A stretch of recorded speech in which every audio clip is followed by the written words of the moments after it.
Hello guys, good morning. Ito na naman tayo. Good morning uli. Dilim, parang dilim. Saglit lang ha. Yan, buwanag na. Good morning. Yan, ito ulit tayong puti ng mukha ko. Kasi nag-ayos ako ng maaga-maga, naligo ko ng maaga. Kasi tumawag yung best friend kong kababata ko pa nung araw na. Ang kinukwento ko sa inyo sa mga last vlog ko, yung sa De La Paz, yung panahon konti pa lang ang tao doon, ganda pa simoy ng hangin. Yun ang kalaro ko nung araw doon. Ngayon, nasa bais siya. Ngayon pupunta siya dito. Malapit lang naman, isang sakayan lang. Ngayon sinundo siya ng asawa ko. Kasi malapit lang namin, naligo lang ito. Pupunta na agad dito yun. Saglitan lang yan, siguro mga 15 minutes nandito na yan sa may Masapa. Kaya doon siya susunduin ng asawa ko. Magkikita uli kami ngayon. Kaya nag-ayos na ako ng maaga. Kasi sinusundo na siya. Sige guys, mamaya na lang uli. Kita tayo mamaya. Nalimutan ko mag-vlog kanina sa kanila. Dumating na sila. Kaalis lang nila ngayon. Saglit lang sila kasi galing pala sila ng Padre Pio. Marami pala sila. Lima ba? 7, ganun. Akala ko lang yung kababata ko. Kasama pala yung iba kong kababata doon. Pero halos lahat kababata ko. Kala ko, yung isa lang pala sinurprise nila ako. Yun, nandito lang. Nalimutan ko na mag-vlog. Pero picture kami kanina. Pakita ko sa inyo. Yan. Picture kami yan. Yan sila. Yan. Picture na lang kami. Nakalimutan ko nga yung dating nila. Hindi na ako nakahawak ng cellphone. Kanina nga pala may pumunta rito. Nag-ano sila sa center. Ngayon nagbahay-bahay. Tapos, chinek kami sa para siyang maliit lang na parang machine na maliit. Tapos may kuryente siya. Sa daliri mo. Alam nila kung mataas ang cholesterol mo, sugar. Pag nag-ground ka, ibig sabihin meron kang sakit doon. Yung sa hinliliit, hindi ako nag-ground. Ibig sabihin sugar free ako. Thank you Lord. Sugar free. Pero meron akong cholesterol at uric acid. Ngayon, binentahan kami ng gamot na gawa sa Korea. Pakita ko sa inyo, guys. Yung gamot. Kaso mahal, 1.5. Pakita ko sa inyo. Ito pala, guys. Ayan, o. Kita nyo ba? Hindi makita. Gawa yata to sa Korea. Mangustin. Tapos nakita nila na kulang ako sa tulog. Tapos may libre silang ito. Tsaa daw. Ang ganda rin to sa sugar. Ito yung mga diabetes. Subukan nga namin. Kaso 1.5. 3 buwan iinumin. Pwede kami maghahati ng asawa ko. Pag maganda to order ako.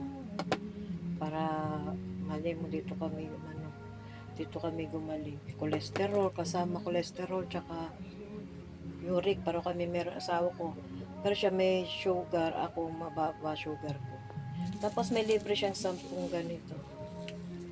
Tsaa yan. Susubukan ko. Korean ginseng. Kita ba yan? Korean ginseng. May pero naman siya, siya sa barangay tsaka center. Siguro naman yung gamot niya. Kaya bang naghihintay ng oras, higa muna. Kasi nga naantok ako. Kulang ako sa tulog daw, makatulog. Pag konting kulos-kulos, nagigising na agad ako. Hindi ako makatulog. Ayun daw yung gamot na yon. Daw yan, kakatulog ka agad, nakakaantok daw. Sabi ko, isa lang, ay inom ako, baka sakali makatulog ka. Ito mo, inaantok ako, pero pag napikit ako, hindi naman ako makatulog. Ito, papunta na kami sa munisipyo.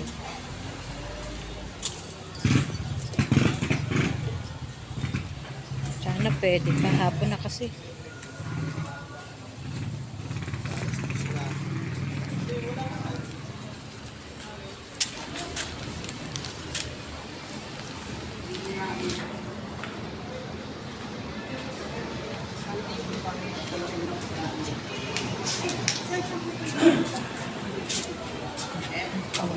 Saan ba naman tayo?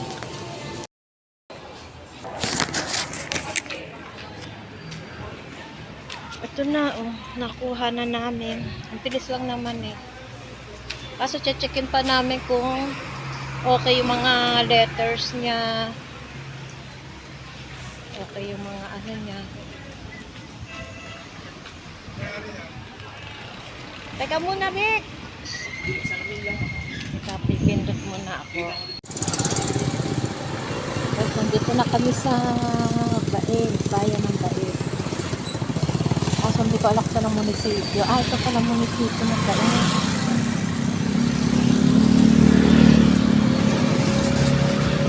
Yan ang munisipyo ng Bae.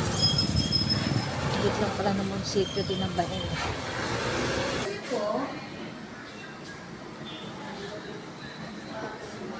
Ayan mo na village country.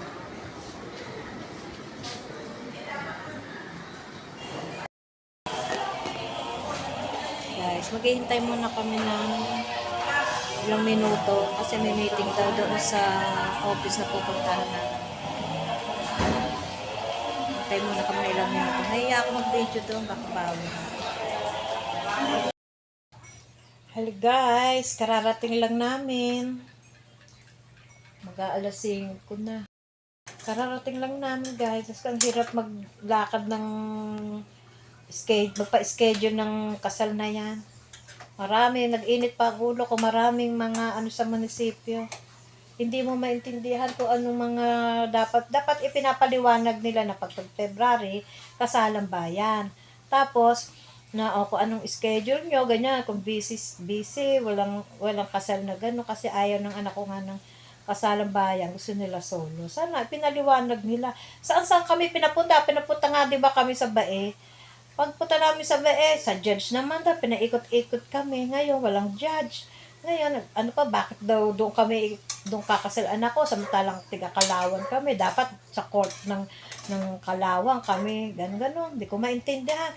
Ngayon, nag-iinit na ulo ko. Yung pala, talagang inano pala ni Mayor na ang mga tigang munisipyo maging maayos sa mga tao, sa mga pumupunta sa kanila, wag silang magsungit. Sabi nga gano'n. Kaya siguro yung ano ko, sabi ko nga, gusto ko makausap si Mayor, magpapa-schedule ako o pa-appoint. Bigla silang kinabahan. Talaga susumbong ko sila eh, kasi di naaalis talaga sa mga Pilipino yung ganyan, no? Dapat talaga pinapa-implement yan eh, yung mga masusungit sa mga sangay ng gobyerno. Kaalam ko, bawal na yan eh, kasi inano na ni President Marcos yan eh. Yung mga ganyang mga masusungit na mga ano sa ano. Tapos sasabihin, busy sila, yung pala eh, ayaw lang nilang madagdagan ang trabahuhin nila.